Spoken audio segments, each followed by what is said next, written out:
In the United States, approximately 43,982 people die every year from drug overdose.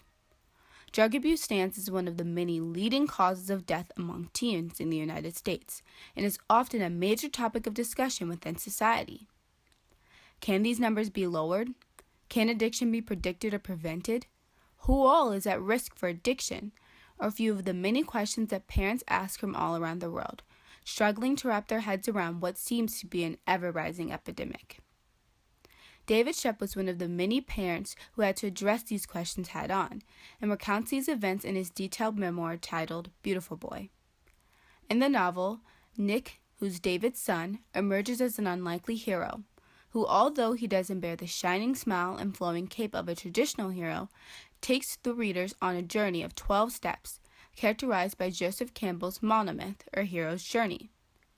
Readers follow Nick from his ordinary world through a riveting journey, as he combats addiction in the perspective of his father, who uses his personal experiences to develop an overarching theme and author's purpose.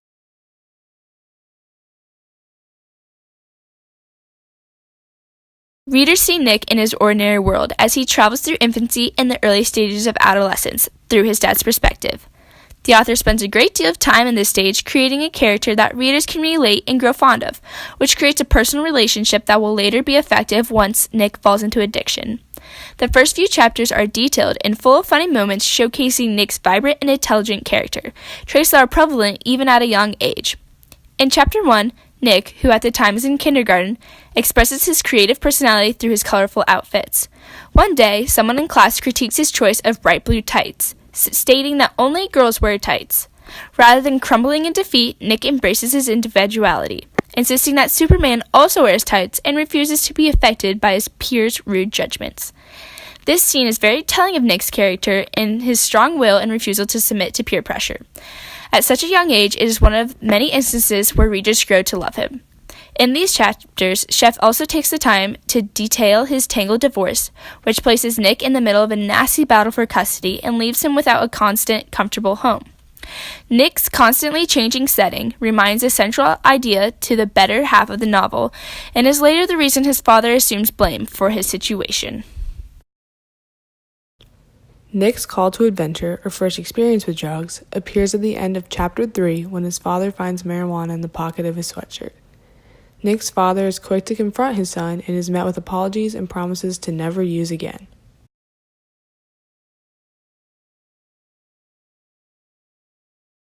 Refusal of the call. Nick initially moves in the opposite direction of drugs and begins making steps towards cleaning up his act. However, it is not long before he falls right back into the trap and is suspended for buying illicit drugs at school in Chapter 6.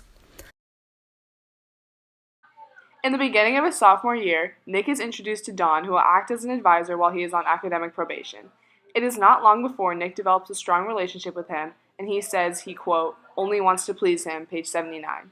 Throughout the school year, he becomes invested in marine biology, acting, water polo, and the swim team, all at his request of Dawn. Unfortunately, after his junior year, Dawn accepts a position at another school, and Nick is forced to stay clean by himself. As Nick's life goes on throughout the book, he is faced with the crossing of the threshold. He goes from a scared, innocent little boy to a man being on his own. Though Nick often finds himself struggling in high school, he continues to get back on track for success and even works hard to get into the college of his dreams, Berkeley. As he accepts this new opportunity and plans for life ahead, Nick crosses the threshold. Now his choices are becoming more permanent, and he is faced with a new world of temptations. He is no longer in his ordinary world alongside his mother and father, and he must adjust the harsh realities of adulthood on his own, which ultimately leads him back towards drugs.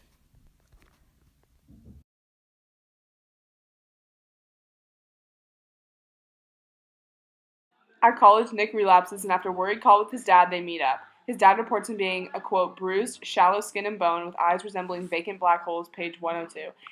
After multiple disappearances, Nick is admitted into his first rehabilitation center, where he is forced to reflect upon his journey and the eventful road ahead. This step is clearly expressed when Nick is admitted into the hospital in Chapter 17. Nick is admitted into the hospital after overdosing on a lethal mixture of meth and a combination of alcohol and other drugs. His father, who at the time states that if this overdose isn't enough to stop him, nothing will. 201. In this stage, the future looks bright for Nick, who continues to instill healthy practices in his life. He is rewarded with a second chance, and his peers rally around him as he prepares to fight addiction for the presumed last time. He even expresses his remorse for actions in a letter to Jasper, accepting that simply saying sorry and offering his money will, quote, never replace all that I stole from you in the terms of fear and worry and craziness that I brought into your life, page 233. The road back. Despite frequent relapses, Nick continues to make steps towards a true recovery from addiction. He gets a job, visits AA meetings that help him maintain his sobriety, and even attracts a new love interest named Z. His relationship seems to keep him on the right path.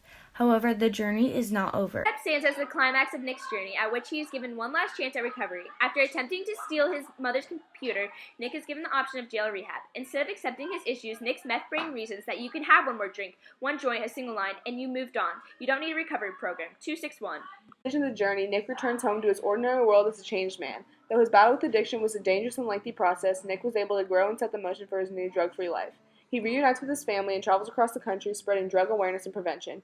He writes about his own experience with addiction in his novel Tweak, which gives his personal thoughts. Nick will never get back to where he began because addiction will continue to plague him for the rest of his life. Beautiful Boy is told through the perspective of Nick's father, who details his experience following his son through addiction.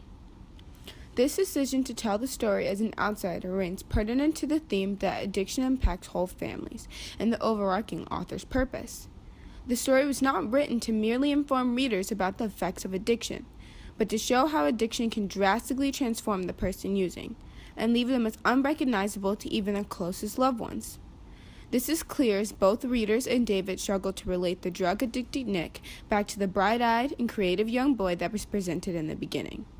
His subsequent relapses and multiple attempts to steal from his family made it clear that Nick was no longer in control, and would never do many of those things if he was in his right mind.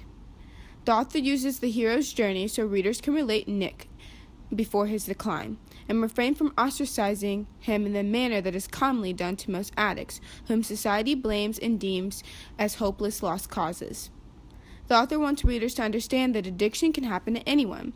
While they should continue to hold addicts accountable, they must understand that they are not necessarily choosing to hurt their loved ones.